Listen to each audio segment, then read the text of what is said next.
Attorney, sabi mo, there are 508 cases you were able to file with the DOJ. 55 of those are already in court and 40 of those are still for filing with the court. Tama po ba? Yes, Your Honor. Do you think, attorney, this statistics is commensurate doon sa sinasabi ni Mr. Guban since time immemorial? Well, Your Honor, based on the numbers alone, it's low, Your Honor. But however, there are several Or factors. let me rephrase my question. It's quite unfair for you.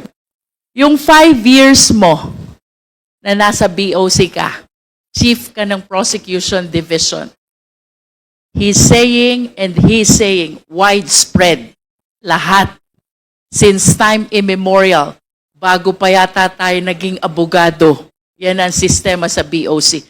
Do you think that these numbers are commensurate to the way that they are describing the TARA system, which even encouraged smuggling activities in BOC? Is it commensurate? Well, Your Honor, based on numbers alone, Your Honor, it may not be commensurate. It is not commensurate. But Your Honor, What do you think is lacking in your system? Since you assumed your office as Chief of Prosecution Division of BOC, ilan na po ba ang na-file niyong kaso ng smuggling? Would you agree with me, malaki ang pera na nawawala sa gobyerno? yes, Your Honor, I agree. Yes.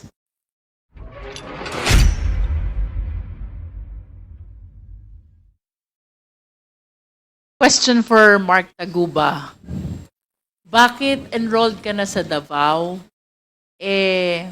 naharang pa yung container na fina-facilitate mo for release? Ayun po, Your Honor. Sabi ko rin po minsan, ano lang din nila yan para magbigay ka sa kanila, additional na payment. Pag nag-alert naman sila, hindi marami. Unti-unti lang. Pero syempre, kahit isang container lang ang ma-alert dyan, malaking halaga po yun yung laman ng container. So, kaaregluhin mo talaga siya. So, sa aking side, patingin ko po, para siyang additional income. Parang siguro, may sila ngayong araw, kailangan nila ng pera. So, mga haras sila ng tao. Pupunta ka sa nila, mag-aareglo ka. Mark, I am talking about the container which had this metal cylinder with illegal drugs. Was it a coincidence na siya yung na-check? Or is there other reason behind kung bakit sa kabila ng enrollment mo sa Davao Group, naharang itong shipment na to? Hindi po siya naharang sabi ko nga po, green lane po siya. Green lane. Opo. So, dire-diretso po siya. Wala po siyang x-ray, wala po siyang physical examination. At talagang wala kaming alam na kung may to. Sa katunayan nga, ang tagal nga na-release May 15 pa dumating yung container, sinabi ko na yun noon. At May 24 pa siya na-deliver. So how was the shabu contained in the metal cylinder discovered? Ayun po, nagkaroon ng raid sa May 26 sa Valenzuela. At yun, binuksan nila yung cylinder doon. Doon nila nalaman na may shabu yung cylinder. The discovery happened after the release, Yes po. when the same is already in the warehouse. Yes po, Your Honor. Kanina sabi mo, wala sa packing list yung metal cylinder. Tama ba? Yes po, Your Honor. Anong naging basis ng implication mo dito sa metal cylinder when the same is not written among the items in the packing list? Ayun po, ang tanging ebidensya lang po nila is yung logbook ng Hongfei na di umano, nung nagdiskarga dun sa container na yun, merong 5 cylinder na diniskarga dun sa container na yun. And who prepared that logbook? Yung Hongfei din po. Would you know who is that employee or representative of Hongfei? Kasi pwede ko namang basta isulat lang yan Yun nga po. na may kasama siyang metal cylinder when in fact wala. Yun po. Yun po, kasama po yun sa aming depensa na bakit yun ang pinagbasehan nila, yung pwede mong isulat na lang kahit sino. Samantalang sa amin, meron kami mga dokumento na in-examine yan sa China. At hindi naman po yan ninakaw eh. Dumaan yan sa Bureau of Customs eh. So, was the a- person who unloaded the cargo from the container while in the warehouse already, was he presented in the court? Yung nag-unload po, hindi po. Hindi po So, siya- it was only the... Yung prepare lang po nung yung unhigh packing list na sinasabi nila. Na yun Wait, sabi mo kanina the packing list which goes with the bill of lading does Hindi not po yun. include... Hindi po siya kasama doon. Kaya nga nagulat kami. Bakit may iba pang packing list? In other words, dalawa yung packing list ngayon. Yes po, Your Honor. Packing list that goes with the bill of lading nung dumating yung shipment. Yung packing list na pinresent niya doon sa court, kailanman hindi ko pa nakita yun.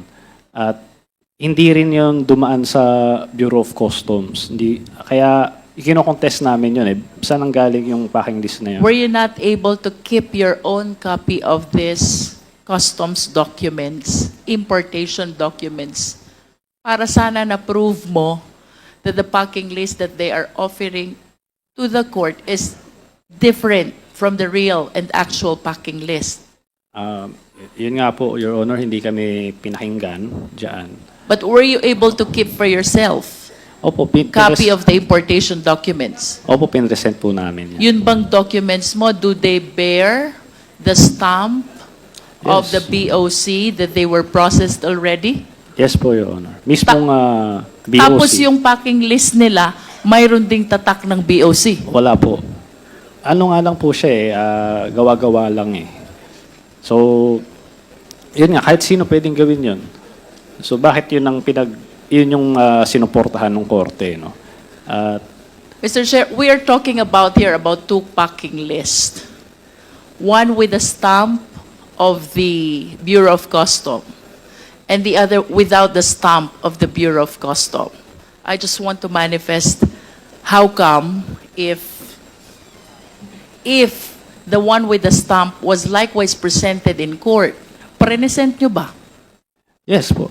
After po yung pinresent namin, tsaka lahat po ng dokumento na dumaan po sa BOC. I just want to state for the record, Mr. Chair, why between these two documents, the one with the stamp of the BOC and the one without the stamp, the one which was appreciated in hearing the case, is this one which does not bear the stamp of the BOC? That is a manifestation, Mr. Chair. And kanina po, sabi ni Mr. Guban, thank you Mr. Taguba, since time immemorial, aba nakakaalarma po yan. Napakarami po ng estudyante ng Customs Administration. And even myself, I was able to teach a lot of Bachelor of Science in Customs Administration students. It is quite alarming na ang dadat na nilang sistema sa BOC has been installed since time immemorial. Talo pa, Mr. Chair, ang principle of law since time immemorial. So, in this light, Mr. Chair, I wish to share to the committee, I hope this is the one of the actual forms which are being used as bill of lading. Secretariat, please. Mr. Guban, based on your experience as an employer official of BOC for a long period of time, please walk us through. Paano po ba ginagamit itong form na ito? And I wish to give emphasis also to his statement earlier. Tapat dun sa loading pa lang, kilala na natin kung sino yung shipper. And if the shipper, I do not understand why he should be different from the owner of the shipment or the exporter. If they are two different persons, I wish that the names of both should be reflected. That is for us to be able to determine the parties accountable for the contents of the container. Not only that, Mr. Chair, pagdating dito sa Pilipinas, kung ang consignee is different from the owner, the identity of both must be disclosed as well. And we have to emphasize also that this bill of lading, if I am not mistaken, is under oath. Bawal magsinungaling. I remember, Mr. Chair, during our hearing in the Dangerous Drugs Committee about the illegal drugs which was apprehended at Empire 999 in Mexico, Pampanga. Ito pong form na ito ay napakaraming iniwan na blanco. Reason kung bakit hindi natin matrace kung sino ang party accountable. So, I wish to bring this as well to the attention of the BOC. Aanin po ba natin yung mga cells na yan? Yung mga blankong yan, kung hindi po natin uobligahin ang mga parties concerned to fill in the necessary and accurate information. Bakit po kailangan nating mag-process, tumanggap ng bill of lading na bungi-bungi? So that in case of illegal kargamento or contraband, hindi maintindihan kung sinong hahabulin. And the worst scenario is, the people in between, naghanap buhay lang, natuwa dun sa kita nila, like the consignee for hire, like the custom broker, both are totally unaware of the contents of the container, sila ang nakukulong. So, Mr. Chair, may we request Jimmy Guban, ano po ba dapat sinusulat dito sa bill of lading na ito? Please walk us through as to the actual practice at the BOC. Pasensya na po sa taga-BOC, parang mas marami pong alam si Jimmy Guban kaysa sa ating mga resource persons from BOC. Your Honor, Mr. dapat po Chair. yung, thank you po, Your Honor. Dapat po yung bill of lading advance po na dumadating yan sa port, sa Bureau of Customs, lalo na po sa Office of the Commissioner, then sa Office ng District Collector, din pababa po. So doon po malalalaman na natin kung ano ang mga kargamento base doon sa sinulat nila. Yes, ma'am. Mr. Guban, let's start with the parties. Sino po yung mga parties concerned whose names must appear in the bill of lading? Your Honor, mas maganda po kung umpisahan ko siguro sa consignee. Kasi pag bill of Consignee. lading, from galing lang yun abroad eh. So yung consignee, yung accreditation ng customs, pasensya na kapanyero. Ang consignee kasi wala isang warehouse. Yun yung importer natin dito sa Pilipinas. So yung consignee, inaaprobahan nung na-assign pa ako noon. Before Mr. yan. Guban, are you trying to say that the consignee and the importer is one and the same person? Meron yan ma'am na isa lang, merong iba. Kaya nga po may shipper, may bill of lading. Galing po yun doon sa shipper. So pagdating dito sa Pilipinas po, kung bill of lading na, may kasama na po yun na advance foreign manifest from the shipping line. So yung port of loading, nakalagay na po yun doon sa lahat. Ibig sabihin, from the port of loading, nakadeklara po yun doon sa packing list kung ano yung laman po ng container. So yung container po doon from the port of loading, iba-iba po nun ang may-ari. Kaya po mayroong tinatawag kaming consolidator abroad. Sa isang de 20 or de 40, there are instances na mayroon pong 3 o 5 ang may-ari. Okay, let me interrupt. How do we determine who are the owners of the different packages contained in one container facilitated by one consolidator? Na, Your Honor, to tell you frankly, wala na po. Isa na lang ang may-ari nun, yung shipper na lang. Shipper na lang. Opo, yung nagpadala dito. Yung tunay na may-ari nun, sila na nag-uusap from the port of origin hanggang dito sa Pilipinas. In other words, the real owners of this shipment talks to the shipper. To the shipper, Your Honor. They pay the shipper also That's correct, Your Honor. for allowing their shipment to be contained in the container. Opo, Your Honor. And we have no document to show kung sino ang may-ari, actual owner ng mga shipment na ito, except for the shipper. Except for the shipper, Your Honor, then even the company, if that is authentic or original na galing doon sa port of loading. Dito sa atin, ang dokumento marami sa recto eh. So, yun po, Your Honor, dapat chine-check para yung bill of lading masabi natin di na tama. So, para pagdating doon sa, ibinangga nyo po yun sa consignee, yung importer na, pagdating po dito, yung consignee kasi, yun yung lumalabas na importer, sila ngayon ang magdideklara, yung license broker. So sila ang magdideklara kung ano po yung mga in-import nila base doon sa shipper papunta ng Pilipinas. So kung ano po ang binigay na pinadala dito sa bill of lading, packing list, yun din ang ilalodge na entry nung consignee dito po sa Pilipinas, sa customs. Ang problema po natin, kaya hindi na po natin ma-check dahil yung consignee, minsan ang daming budiga na pinagdadalhan nila iba-iba. Hindi na po natin na-monitor pagbaba ng kargamento kung tama yung dineklara nila from the port of origin. Ang sabi nila sa port of origin, 5. Tsinelas, shoes, t-shirts, kung ano pa. Pagdating po dito sa Pilipinas, hindi na nakikita ng mga consignee, yung nagtatrabaho na katulad kay Mark. Kasi dinadala na po yan nila sa kanilang budiga. So ang customs po, nawawala na yung monitoring kung ano na po ang laman ng container. So that is how the law enforcement in the Bureau of Customs work.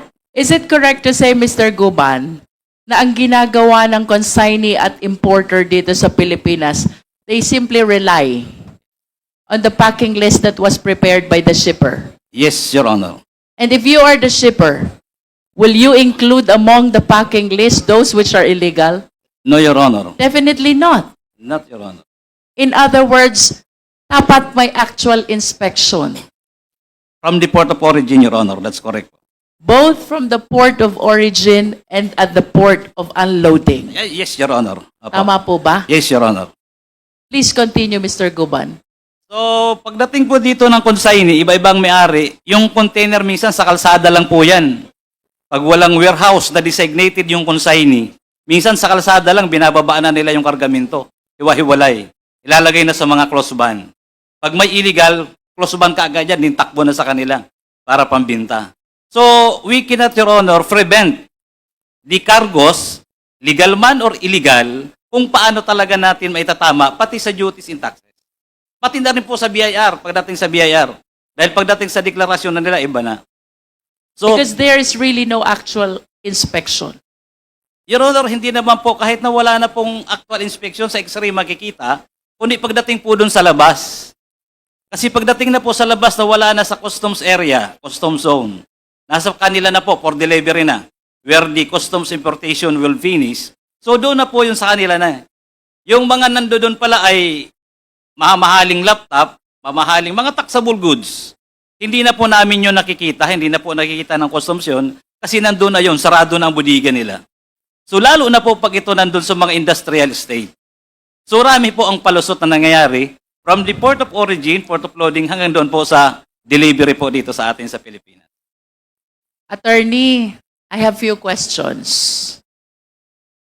Based on the testimony of Mr. Taguba, flat rate 170,000 per container, regardless of the contents of the container, because there is no actual inspection anymore that is happening. Would you agree with me, malaki ang pera na nawawala sa gobyerno? Yes, Your Honor, I agree. Yes. Since you assumed your office as Chief of Prosecution Division of BOC, ilan na po ba ang na-file niyong kaso ng smuggling?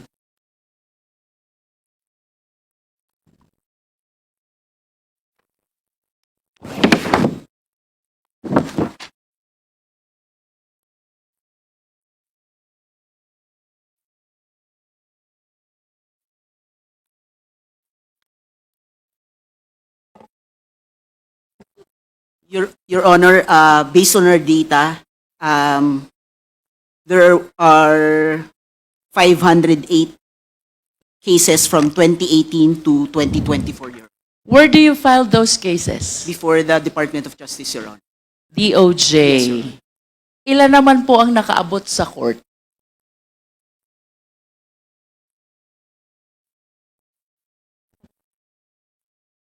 Your Honor, I can provide the data, but filed in court, 55 for filing in court, 40. Come again, attorney. Your Honor, for those filed in court, 55. 55? 55. For filing in court is 40. 40. 40 for those filed in court. No, Your Honor, 55 for those 55. filed in court. Ano yung 40?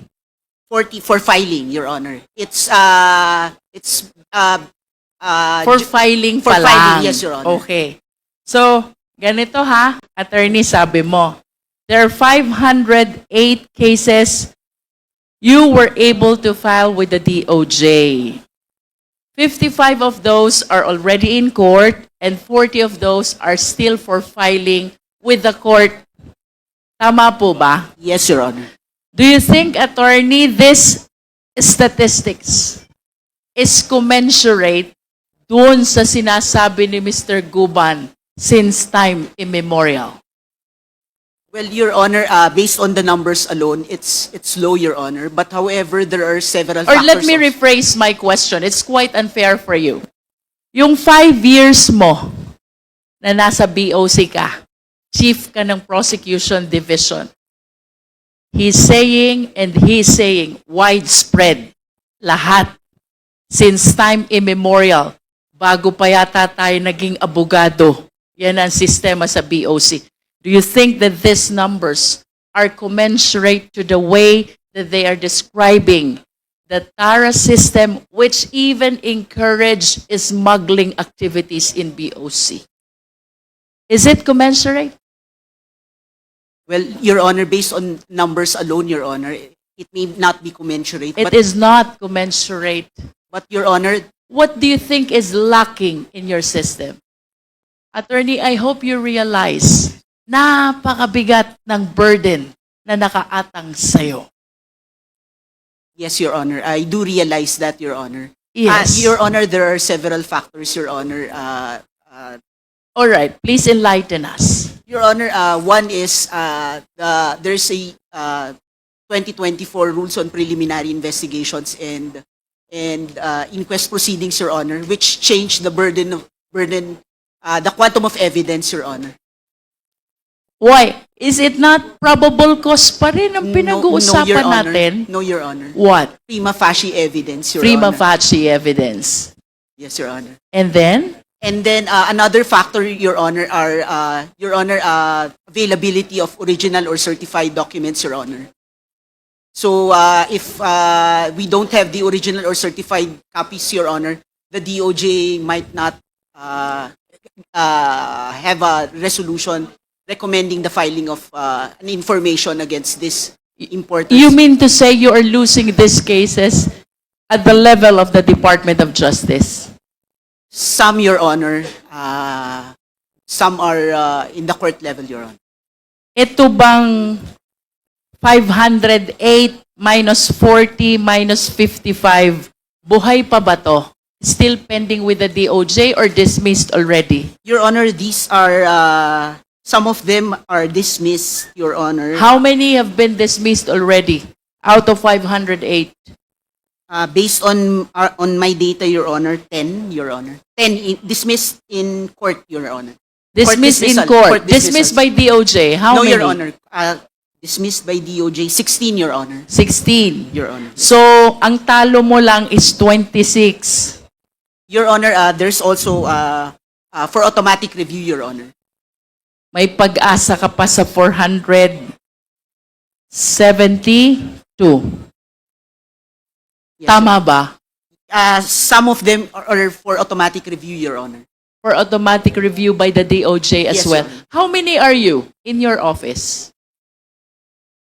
Are you addressed also as prosecutor?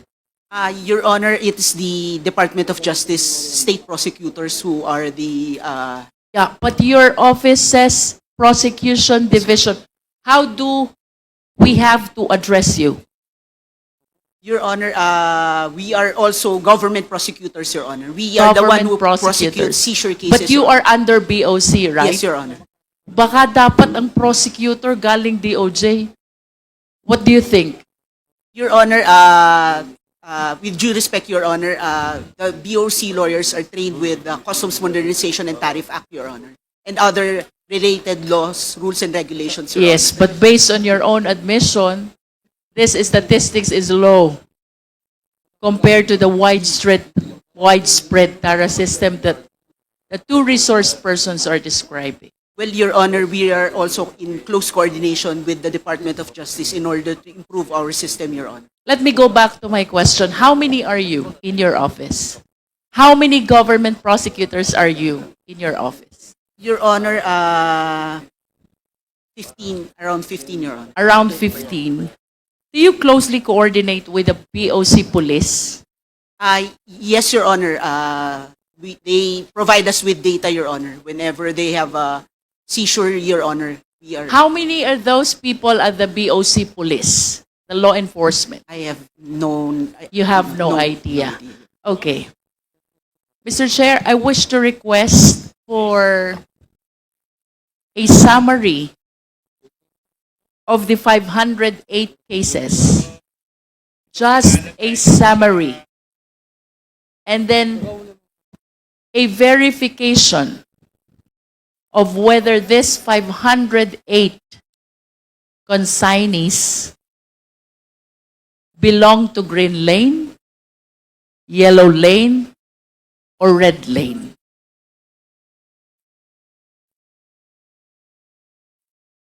Thank you, Attorney. Yes, Your Honor. We will provide the requested data, Your Honor.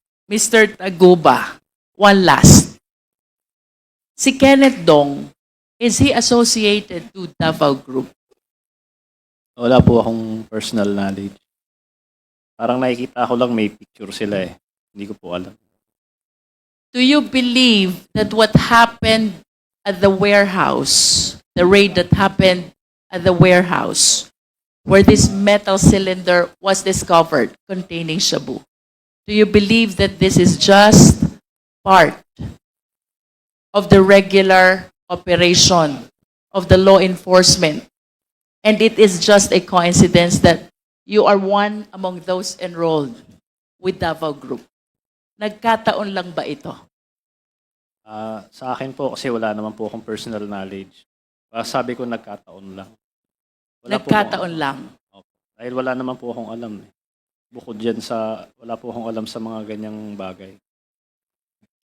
Mr. Chair, as a final word, I know I have said this before, but I think the revelations that we continue to hear from the resource persons warrants really the revisit of the charter of the Bureau of Customs. Thank you, Mr. Chair.